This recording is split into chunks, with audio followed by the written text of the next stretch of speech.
국민의힘이 이재명 경기지사를 겨냥해 대장동 의혹 키우기에 나섰습니다. 관련 TF를 꾸리는 한편 국정조사와 특검까지 언급했죠. 이재명 캠프는 국민의힘 곽상도 의원의 아들이 화천대유에 일했던 사실을 지적하며 야당 게이트라고 역공을 취했습니다. 이런 가운데 이낙연 캠프의 선대위원장을 맡고 있는 서른 의원이 감옥 간 MB가 떠오른다는 말을 남겼습니다. 표현이 아주 강하죠. 관련 내용을 조익신 멘토가 정리했습니다.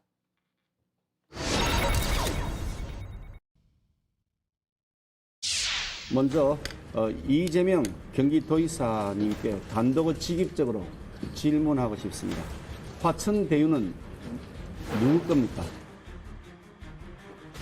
대장동 게이트 진상조사 TF를 출범시킨 국민의힘 국정조사와 특검까지 거론하며 이재명 지사를 강하게 압박하고 나섰습니다. 1조 1,500억 대규모 개발 사업입니다. 누구를 위한 먹튀 잔치로 변질이 됐는지 대장동 게이트에 빼앗긴 국민들의 권리를 반드시 다시 찾아오겠습니다. 화천대유에 특혜를 준 게 아니냐는 건데요. 특혜엔 대가가 따르기 마련이죠. 이 지사 측 입장은 간단 명료합니다. 이 사업의 핵심은 돈이 왔다 갔다 해야 됩니다. 이재명 지사가 무슨 금전적 이득을 취했거나 이 선거법 지난번에 재판을 통해서도 이미 무죄로 판명이 났다는. 수사하는 거 저 100% 동의합니다. 제가 알기로는 이미 수사 몇 번 했습니다. 또 요구를 하면 뭐 하시는 거야. 저는 100% 찬성한다. 문제가 된 화천대유, 이 지사의 아들이 다닌다는 의혹이 있었죠. 주식회사 천화동인 1호라는 회사에 이재명 경기지사의 아들이 직원으로 근무하고 있다고 합니다. 제 아들이 무슨 해당 특수목적법인 관련 기업에 취직했다? 이거 전혀 사실이 아닙니다. 알고 보니 유력 정치인의 자식, 이 집 아들이 아니라 그 집 아들이었습니다.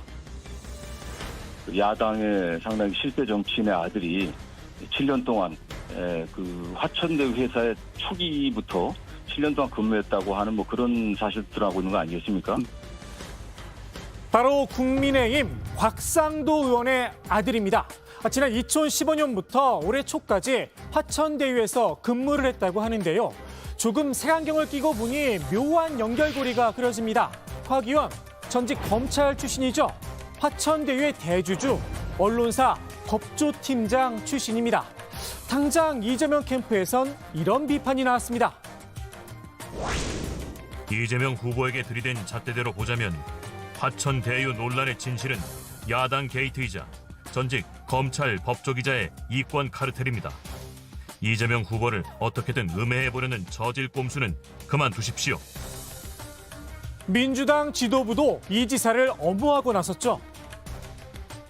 그때 이재명 지사가 직접 와서 기자회견을 통해서 해명을 했습니다. 저는 뭐 그것을 존중하고요. 이재명 도지사가 아시다시피 박근혜 정권, 이명박 정권 하에서 얼마나 많은 핍박을 받았습니까?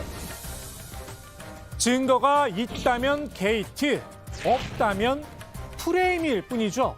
아직까진 프레임 수준을 넘어서진 못한 듯 싶은데요. 그럼에도 과감하게 한 걸음 더 들어간 분이 등장했습니다. 이낙연 캠프 서른 선대위원장입니다. 능력을 보고 가자. 이렇게 판단하고 대통령을 만들었던 것으로 아는데 결국 어떻게 됐습니까? 엠베는 지금 감옥에 있습니다. 이걸 왜 되풀이해야 되겠습니까? 아마 이 장면을 떠올린 듯 싶은데요. 더불어당이 어디다고요? 이미개가 어디가요? 새빨간 거짓말입니다. 서련은 이 지사가 대통령에 당선되지 못할 거다 이런 말도 남겼습니다. 당선된다고 보기도 힘들고 당선까지 가지도 못할 거라고 보고 있는 것이 제 심정입니다. 결국 결론은 이낙연이었습니다. 노무현 대통령, 문재인 대통령에 이르기까지 도덕성은 저쪽 후보보다 월등히 나았던 사안인데 그래서 지금 우리가 그게 역전될 위험에 빠져 있습니다. 그걸 저는 광주 호남 분들이 절대로 용납하지 않으리라고 생각합니다. 광주가 어떤 동네입니까? 이낙연 전 대표 의원직까지 던지며 영산강에 배수진을 쳤죠. 저는 여러분의 그 명령을 이행하지 못하게 됐습니다. 사죄드립니다. 저희 보좌진 여러분께도 사과드립니다. 오늘 광주를 찾아 반전의 드라마를 만들어달라 호소를 했는데요. 이른바 호남불가론을 역으로 건드렸습니다. 논란이 됐던 이 지사의 백제 발언을 염두에 둔 게 아닌가 싶기도 합니다. 호남은 대통령을 배출할 수 없다는 잘못된 편견을 깨주십시오. 광주 전남북이 저에게 전폭적인 지지를 해주신다면 저는 부울경에서도 큰 지지를 받아오겠습니다. 이 전 대표는 새 확장에도 나섰는데요. 당내 대표적인 친문 의원들로 통하죠. 홍영표, 김종민, 신동근 의원이 이 전 대표를 공개 지지했습니다. 역동적인 경선, 치열한 경선이 되기를 바랍니다. 더 역동적이고 더 치열한 만큼 더 훌륭한 후보가 탄생할 것입니다. 이낙연 후보에게 조금만 더 힘을 모아주십시오. 역동적인 경선으로 민주당의 대선 승리로 이어질 것입니다. 이 세 사람의 지지 선언, 친문계가 이 전 대표를 전격적으로 지원하겠다는 신호탄이냐? 여기에 대해선 물음표가 붙었습니다. 애초에 뭐 친문 쪽 얘기로는 많이 이낙연 후보가 원래 이제 친문 쪽 지지를 받는 거 아니냐라고 하는데 또 이재명 후보가 광범위하게 친문으로 또 분류되는 분들도 또 흡수를 했었거든요.